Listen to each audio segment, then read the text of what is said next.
मान्य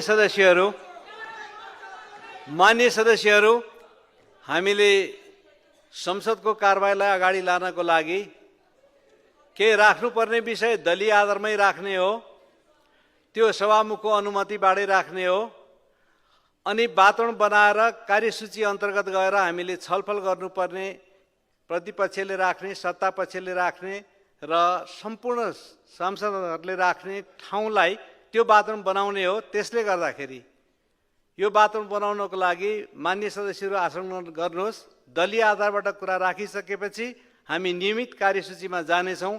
त्यसैले अब त्यो दिशामा जानको लागि मान्य सदस्यहरूलाई आफ्नो ठाउँबाट आसन ग्रहण गरिदिनको लागि म अनुरोध गर्दछु।